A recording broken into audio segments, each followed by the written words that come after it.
Uma boa tarde a todos. Que Jesus nos abençoe. Dando sequência ao nosso estudo reflexivo de Obreiro da Vida Eterna aqui pelos espaços dos amigos do nosso lar, da nossa irmã Débora, nós estamos fazendo, como eu disse, uma reflexão do livro Obreiro da Vida Eterna, acompanhando 5 casos de desencarnações, equipes especialistas do mundo espiritual fazendo o processo desencarnatório em 5 personagens do livro. Estamos acompanhando o primeiro caso, que é o caso Dimas, e da última live nós terminamos a entrada do André Luiz no cemitério, e ele ficou totalmente, digamos que, abismado. Ele ficou realmente bastante assustado, porque enquanto o cortejo fúnebre do corpo do Dimas ia em direção ao cemitério, entrando no cemitério, o André Luiz percebeu que ao redor do cemitério, nas portas do cemitério, nos muros do cemitério, haviam vários espíritos zombeteiros gritando, e até uma das lideranças desses espíritos, nesses vozerios de perseguições, disseram que no caso Dimas era um espírito protegido, era um defunto protegido, mas eles ficam ali para absorver parte dos últimos resíduos de fluido vital do corpo de um desencarnado. Então os cemitérios estão repletos de seres desencarnados que vivem sugando, se apropriando, exatamente usurpando os restos, né, de fluido vital que ainda existe no corpo em decomposição. São essas energias animalizadas que esses espíritos utilizam para viver as suas orgias e os seus desequilíbrios nas outras esferas. Isso nós vimos no outro capítulo, e o André Luiz percebeu que o Jerônimo fez um trabalho de dispersão dos últimos resíduos de fluido vital do corpo de Dimas antes do sepultamento, para que evitasse exatamente essas apropriações indébitas, né, de espíritos vampiros que vão tirar esses últimos resíduos de fluidos vitais. E o André Luiz até achou estranho aquele passe longitudinal dado exatamente no cadáver, exatamente para fazer a desintegração final dessas energias vitais, para não ser exatamente o corpo dele violado, digamos assim, por esses espíritos que vivem no cemitério. Não quer dizer que no cemitério não existem espíritos também socorristas, espíritos que estão para proteger, mas a maioria esmagadora são espíritos que estão ali exatamente para se apropriarem dos últimos resíduos de fluido vital do corpo em decomposição, dos processos em desencarnação.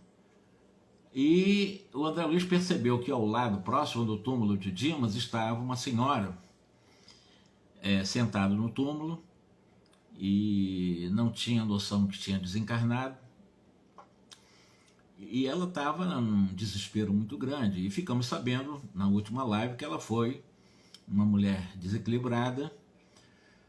Ela desencarnou no parto, e como ela viveu uma vida indigna, com um marido digno, com uma família digna, e ela não foi digna, ela acabou pegando uma infecção generalizada no corpo dela, desencarnou, sem noção que está desencarnada, está sentada ali no túmulo, ainda vivendo os momentos de decomposição do corpo, sentindo o mau cheiro do corpo, ainda sem saber por que aquele mau cheiro, aquele aprisionamento ao corpo dela.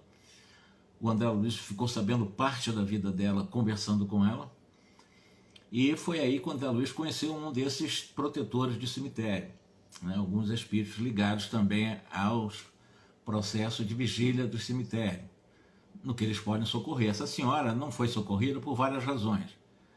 Ela ainda estava presa ao corpo em decomposição, porque se ela sai nas condições que ela estava, totalmente aloucada, ela estava totalmente fora de si, não sabia se estava viva ou morta, estava perturbada, estava como se fosse um pesadelo terrível.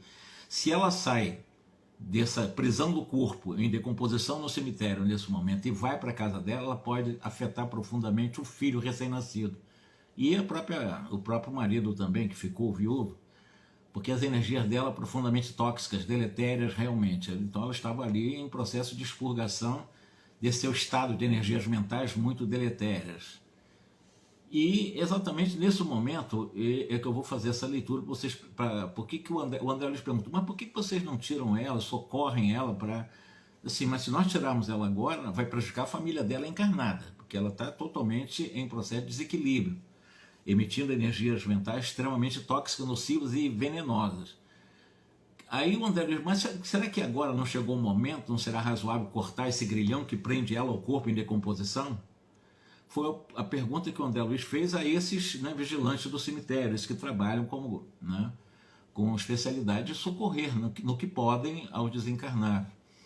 E esse instrutor lá do cemitério, esse guarda, né, esse sentinela do cemitério, disse para ele o seguinte, não, nós não podemos e nem temos ordem para tirar ela agora desse corpo. E o André Luiz, por que tanta exigência de manter ela nessas condições, sentindo a decomposição, a putrefação, o mau cheiro, e ela não sabe nem que desencarnou ainda? O Espírito explica para o André Luiz que se desatassem exatamente essas algemas benéficas, ela regressaria intempestiva à residência dela, né? E, evidentemente, como uma possessa, ela estava com um estado de extrema revolta, ela poderia destruir o que encontrasse pela frente, portanto, ela não tem direito, como mãe infiel que foi, né, de flagelar com a sua paixão desvairada o corpinho tenro do filho pequeno. Ela ia prejudicar o recém-nascido. E como esposa desatenta às obrigações, ela não pode perturbar o serviço de recomposição psíquica do marido que ficou, né, um homem honesto, que inclusive ofereceu para ela tudo do melhor, e ela não valorizou. Então é da lei natural, diz o Espírito para André Luiz, que o lavrador vem a colher exatamente com o que ele semeia, né? Então a colheita está em conformidade com a semeadura. Quando ela acalmar as paixões vulcânicas que lhe consomem a alma, quando ela humildar e humilhar o coração voluntarioso, de modo a respeitar a paz dos entes amados que deixou no mundo, embora não tenha consciência que ela morreu, então aí sim ela será libertada e dormirá um sono reparador em instância de paz que nunca falta aos necessitados reconhecidos as bênçãos de Deus. Ela ser recolhida para uma instituição própria para esse socorro no mundo espiritual, que ela não pode sair dali e ir para a casa dela, porque a primeira coisa que ela vai fazer é ir para a casa dela. Porque ela é totalmente alheia, né? Ela estava naquele momento alheia a uma conversação e ela continuava gritando, igual uma doente hospitalizada numa prisão dolorosa. Então, imagina um cemitério, ela ligada ao corpo em decomposição, gritando, totalmente alienada. O André Luiz tentou, inclusive, né, observar um pouco mais, mas esse servidor do mundo espiritual que está atento a esses casos de desequilíbrios, de desencarnados ainda presos aos próprios corpos em decomposição, ele chamou o André Luiz, né, e ele saiu dali, vendo aquela mulher ainda naquele sofrimento, naquele gemido todo, e explicou para ele, ó, são vários infelizes, né, que estão próximos exatamente desse processo de loucura. Ele disse, não é só essa senhora, não é só essa jovem, ela tem 36 anos, morreu com 36 anos de idade. E apontou um outro caso. Nesse caso, um velhinho, ou um velhote, desencarnados, estava de cócoras sobre a própria campa, e esse zelador do cemitério, esse espírito que toma conta exatamente no sentido bem socorrista, né, de auxílio aos mais necessitados, que merecem essas intervenções diretas, pediu para André Luiz escutar o que ele estava falando. Esse velhote, na sua tumba, preso e conversando a esmo. Acompanhando esse meu novo amigo, eu reparei que esse velhote mantinha-se igualmente em ligação com o fundo, ou seja, com o corpo em decomposição. E ele escutou o que o velhote estava falando. Ai, meu Deus, quem me guardará o dinheiro? Então, é um velho preso ao corpo em decomposição, preocupado com o dinheiro. Quem é que vai guardar o dinheiro dele? Quem é que vai guardar o dinheiro dele? Observando-nos a aproximação, ele começou, o velhote, a fazer algumas rogativas. Quem são vocês? Querem me roubar? Ou socorram-me? Vão me socorrer? Socorram-me, então. E em vão, o André Luiz procurou endereçar para ele algumas palavras de encorajamento, de consolação, porque está numa perturbação mental muito grande. E não houve, informou o sentinela de uma forma bem gentil, a mente dele, ele não consegue, você não vai conseguir falar com ele, não está te ouvindo, porque está cheio de imagens, de moedas, de letras, de cédulas, de cifrões. É o que está na mente dele, desse velhote preso ao corpo em decomposição aqui no cemitério. Então ele vai demorar-se bastante na presente situação e, como você está vendo aí, nós não podemos, em sã consciência, facilitar-lhes a retirada, porque ele iria castigar os herdeiros e zurzir-los diariamente de perturbações. Deixa ele por enquanto por aí. É um benefício para ele nesse instante. Porque não pudesse dissimular o espanto que me tomara o coração, diz André Luiz, esse servidor otimista disse o seguinte: olha, não há motivo para tamanho assombro, André. Nós estamos diante de infelizes aos quais não falecem proteção, obviamente. Não falecem proteção e nem esperança. Eles têm também, eles serão albergados, eles serão recolhidos, eles serão auxiliados, e no momento oportuno. Por enquanto, né, existem tão acentuadamente furiosos que eles estão, perversos, que do fundo escuro do sepulcro, eles se precipitam nos tenebrosos despenhadeiros das esferas subcrostais. Essa informação ela é muito grave, porque ele vai falar que além desse senhor velhote pensando em dinheiro, e da outra lá que nem sabe que desencarnou, revoltada, querendo voltar para o lar, etc., e acompanhando a decomposição do corpo, sentindo o mau cheiro, etc., etc., ele vai falar de outros seres que são muito furiosos, perversos, violentos, que do fundo escuro do próprio sepulcro se precipitam nos tenebrosos despenhadeiros das esferas subcrostais. Ele está falando de mundos de sofrimentos amargos, não é nem no umbral, porque o umbral está a partir da crosta terrestre para, digamos assim, para cima, falando acima, mas acima, né? Começa na crosta terrestre ou umbral. Ele está falando de despenhadeiros das esferas subcrostais, abaixo da crosta, abaixo do umbral, em condições muito mais tenebrosas do que o próprio umbral. Exatamente essa informação que foi dada por André Luiz lá no cemitério. E tal estado deplorável de sua consciência, atraída para as chamadas trevas mais densas, as trevas mais pesadas, são as trevas subcrostais. Então está abaixo do umbral. As verdadeiras trevas de seres violentos, maus, perversos, que são atraídos na desencarnação para essas regiões abaixo da crosta terrestre. Sem fugir ao padrão de tranquilidade do colaborador consciente daquele serviço a realizar, esse sentinela diz para o André Luiz o seguinte: segundo nós concluímos, se há alegria para todos os gostos, há também sofrimento para todas as necessidades. Então é uma lição interessante. Há alegria para todos os gostos, mas também há sofrimento para todas as necessidades. Nesse instante dessa conversa que o André Luiz veio aprender, inclusive a questão de sofrimentos abaixo da crosta terrestre, o Jerônimo chamou o André Luiz para apostos, né, trabalhar. Vamos continuar trabalhando. Porque aí estava ele, o André Luiz, de modo particular, que foi buscar essas informações lá do velhote, por causa desse vigilante que levou a ele ao velhote, e ele próprio tinha ido exatamente para saber quem era aquela senhora, aquela jovem, né, que estava ali sentada no túmulo, presa ainda através daquele chamado fio prateado, tênue ainda ligado ao corpo, não totalmente desencarnada sim, mas ainda ligado aos despojos, né? Ainda ligado aos últimos resíduos dos fluidos vitais no corpo dela. André Luiz agradeceu a esse vigilante, né, a esse que ele chama de amável informante, profundamente emocionado pelo que vira, despediu-se dele, né, e, como o Gerônimo chamou, vamos trabalhar.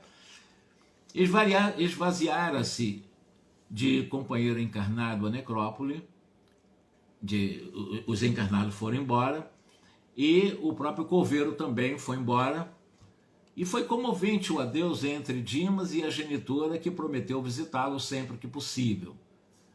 Lembrando aqui, para quem não se lembra, para quem não se recorda, que o Dimas foi acompanhado pela mãe dele até esse momento no cemitério. Desde os momentos finais da sua desencarnação, o corte foi feito pelo próprio Jerônimo, né, o corte final desse chamado, né, laço prateado, né, mas a mãe dele sempre acolhendo pelo espírito dele para que ele pudesse realmente numa readaptação mais rápida para as esferas espirituais. E após esses agradecimentos mútuos, votos de paz, etc., sentimos-nos em condições de partir por nossa vez, diz André Luiz. Antes, porém, minha curiosidade de pesquisador queria entrar em ação de novo. Como se sentira Dimas agora? Aí ele começa a querer perguntar ao Dimas o que ele estava sentindo depois da desencarnação definitiva. Não seria interessante consultar as opiniões e o que ele tinha para informar? Então, André Luiz, agora como repórter, vamos ver o que o Dimas poderá dizer para mim. Testemunho valioso poderia fornecer ao próprio André Luiz para qualquer eventualidade, né, no futuro, algum esclarecimento para outrem. E ele diz, em minha esfera pessoal de observação, eu não pudera colher pormenores, uma vez que a morte me surpreendera em absoluto alinhamento das teses de vida eterna e, no derradeiro transe carnal, a minha inconsciência fora completa. São André diz, eu, quando desencarnei, eu não tive noção de nada. Na realidade, fiquei alheio à minha realidade de morto. Isso André Luiz como André Luiz. Porque ele não tinha, né, nem conhecimentos, né, sobre as teses de vida eterna, vida espiritual, ele não tinha nada disso. Então ele diz que ao desencarnar, na realidade ele ficou em processo de inconsciência completa. Não soube, quando ele acordou, foi uma situação diferente, mas houve uma inconsciência dele de uma realidade na sua desencarnação. E o Jerônimo, percebendo, né, essa vontade do André Luiz querer aprender exatamente nesse primeiro momento da desencarnação de Dimas, permitiu o André Luiz conversar com Dimas agora, recém-desencarnado, o que não aconteceu com o próprio André Luiz, que ele estava totalmente inconsciente. Aí o Jerônimo disse, olha, André, você pode perguntar o que você deseja saber, pode perguntar para o Dimas. E manifestei-lhe reconhecimento, enquanto o Dimas, né, aceitava, né, bondoso, o desejo de ele fazer pergunta, né, o André Luiz perguntou o seguinte, Dimas, você sente ainda os fenômenos da dor física? Então foi a pergunta que o André Luiz fez para o Dimas alguns minutos, algumas horas, né, depois da desencarnação. Você sentiu ainda os últimos resíduos, ou seja, você ainda sentiu os fenômenos da dor do corpo físico? O Dimas respondeu para o André Luiz, olha, eu guardo a impressão do corpo que acabei de deixar sim, né? Eu noto, porém, que ao desejar permanecer ao lado dos meus e continuar onde sempre estive durante muitos anos, volto a experimentar os padecimentos que sofri. Então ele está dizendo para o André Luiz, nesse momento imediato à morte, de que se ele manter o desejo, que é do mundo egóico, permanecer ao lado, né, da família, do lar, que ele chama dos lados dos meus, e continuar onde eu sempre estive durante muitos anos no corpo físico, eu experimento um sofrimento muito grande. Se eu ficar pensando na família, se eu ficar pensando no lugar que eu vivi, isso me traz, nesse momento, me traz muito tormento, sim, me atormenta. Mas, né, ao conformar-me com os superiores desígnios, eu sinto logo mais leve e confortável. Aí eu já recomponho a minha mente para que nesses momentos iniciais da minha desencarnação eu possa me recompor exatamente para me reconfortar. Sei que desencarnei, já tenho consciência plena dessa realidade, fui preparado para isso e é claro que foi um processo doloroso, mas nesse primeiro momento eu já fora do corpo físico, se eu permanecer ligado mentalmente à minha família, o sofrimento continuar, eu vou padecer muito. Mas eu consigo me conformar rapidamente aqui onde nós estamos, depois da desencarnação, e evidentemente essa recomposição mental já me reconforta um pouco mais rápido. Eu não fico preso àquilo que já ficou. Agora eu vou começar a pensar naquilo que me espera dessa realidade espiritual. Apesar da reduzida fração de tempo em eu que me vejo desperto, eu já pude fazer essas observações. Aí o André Luiz, mas vem cá, e os 5 sentidos? Tato, olfato, né? A questão do sabor, né? Enfim, a própria visão, que é a questão da audição, ou seja, os 5 sentidos, porque é do físico. Como é que está isso aí em você, Dimas? Como é que estão os seus sentidos, né? A questão do paladar, a questão do olfato, da audição, da visão. E aí? Tenho os meus 5 sentidos em função perfeita. É mesmo? Sim, estou sentindo os meus 5 sentidos em condições perfeitas no perispírito. Ah, é? Sim. E você sente fome? Perguntou André Luiz para o Dimas. Olha, eu chego a notar o estômago vazio, sim, e eu ficaria até satisfeito se recebesse algo para comer. Mas esse desejo não é um incômodo, não é torturante. Eu sinto fome. Se me der alguma coisa realmente para comer, com certeza eu comeria, mas essa fome, ou seja, notar o meu estômago vazio, não me incomoda, não é uma coisa torturante, para o Dimas. E continua o André Luiz perguntando, e você está sentindo sede? Você sente sede? Agora que você já saiu do seu corpo físico? Sim, embora eu não estou sofrendo por causa da sede, mas eu sinto sede, eu estou sentindo sede também. Tenho vontade de beber também água. E o André Luiz ia continuar fazendo algumas perguntas bem infantis, diga-se de passagem, mas interessantes, né? E nessa curiosidade do André Luiz, que ele ia continuar perguntando, né? Fazendo esses inquéritos, aí o mentor, o Jerônimo, né?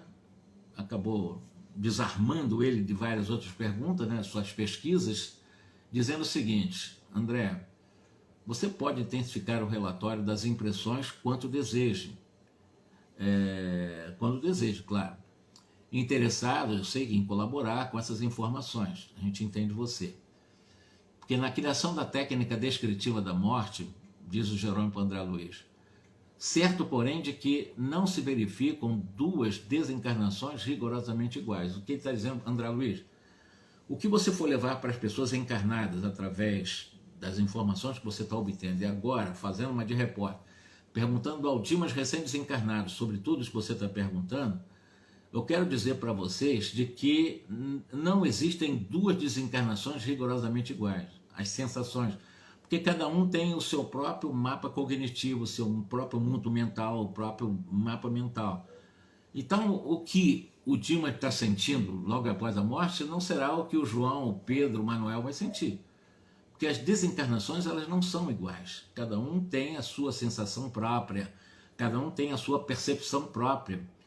Nesses processos de plano impressivo, né, depende exatamente da posição moral e depende também da posição espiritual de cada um.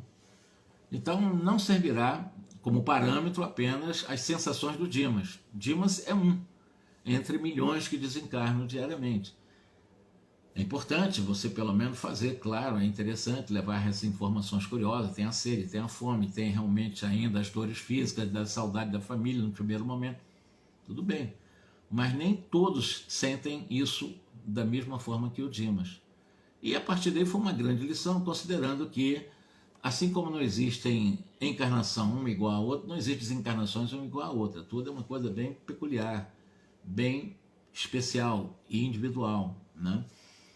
E nós terminamos, então, o caso Dimas. Ainda vai continuar um pouquinho, porque ele vai falar, por exemplo, do ex-padre Hipólito, da enfermeira Luciana, que estavam na casa transitória Fabiano de Cristo, né? E fazendo os trabalhos lá de necessidades, inclusive atendendo ao próprio Dimas, né? André e Jerônimo acompanharia, inclusive, o Fábio em processo desencarnacionista. Quando fala em processo desencarnacionista, nós vamos acompanhar agora o segundo caso. Primeiro foi Dimas, foi bem longo. Aprendemos aqui, na desencarnação do Dimas, que, embora não seja uma igual ao outro, mas de uma regra geral, o processo desencarnatório, de uma forma normal, começa exatamente na região do plexo solar, né? Na região esplênica, na região do baixo ventre, no umbigo, propriamente dito. Na região do umbigo é que são concentradas as energias, são extraídas, né, os chamados fluidos vitais, e nessa região, através desses chakras esplênicos, são extraídos as energias para o processo desencarnatório. Depois, as energias do quarto chakra, chamada região do coração. E exatamente aqui que são extraídos do fluido vital e é onde o coração passa a entrar em descompasso, o coração perde as suas funções e, evidentemente, o sangue deixa de circular normalmente e começa o processo desencarnatório. E, por fim, isso aconteceu com Dimas, o último instante é na região da cabeça, né, que o André Luiz percebeu também um elemento, né, plasticizante realmente saindo do centro da cabeça dele e, ao mesmo tempo, essa luminosidade, ela, assim que saiu da cabeça, na desencarnação do Dimas, essa luminosidade que saiu exatamente da cabeça do Dimas recompôs parte do perispírito do corpo físico do que era o corpo físico do Dimas, ou seja, a imagem do corpo físico naquele momento do Dimas. Então há uma recomposição imediata do perispírito nesse processo desencarnatório, que começa na região do umbigo, vem ao coração e vai para a região da cabeça, do cérebro, né? E aí esse, vamos chamar assim, corpo mental sai e recompõe o perispírito desse desencarnante. E é muito interessante, mas mesmo assim, nesse processo desencarnatório, esse laço prateado, ele foi rompido pelo Jerônimo, mas o laço prateado é mantido por horas depois desse processo desencarnatório, ainda não é desencarnação integral, porque a desencarnação é gradual, não acontece assim de rompante. O que acontece? Parte dos fluidos vitais, no caso do Dimas, eram atraídos para esse chamado laço prateado. Iam fazendo a decomposição dos resíduos finais dos fluidos vitais, que ainda, mesmo no cemitério, existia alguma coisa do qual o próprio Jerônimo teve que desfazer para que evitasse os vampirismos, né? Esse que vampiram os fluidos vitais dos corpos em decomposição, os corpos de desencarnados.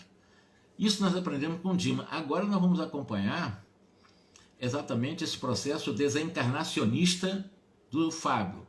Uma desencarnação tranquila, uma desencarnação do qual ele é um espírito realmente com muitos valores morais e talvez leve uma live inteira para a gente acompanhar a desencarnação do Fábio, que é o segundo personagem. Primeiro Dimas, segundo Fábio, temos depois a Albina e temos também, a Albina vai ter uma moratória. Vocês vão ver por que ela teve a moratória, que ela estava para desencarnar também, que ela estava no grupo dos 5, e deixaram ela ficar mais uns meses. E o caso também do Cavalcante, um católico fervoroso também, desencarnando no hospital, numa casa de saúde, né, nessas casas de saúde públicas, né? E a última desencarnação, que eu considero a desencarnação mais linda, que eu posso chamar assim, uma desencarnação muito bonita mesmo, da Aura Celeste, né? Que é a Adelaide Câmara, que é uma espírita, uma líder espírita, que fundou casa de assistência aos velhos, aos jovens, lá em Botafogo, no Rio de Janeiro, no século XIX, no começo do século XX. Foi grande amiga de Bezerra de Menezes também, inclusive o Bezerra de Menezes acompanha a desencarnação dela, ajuda não, porque eu vou até antecipar aqui, ela própria, ela promoveu a desencarnação dela, ela tinha condições morais de fazer isso e ela própria fez a ruptura, né, desse laço que prendia ela ao corpo físico. Não é qualquer um que tem essa capacidade.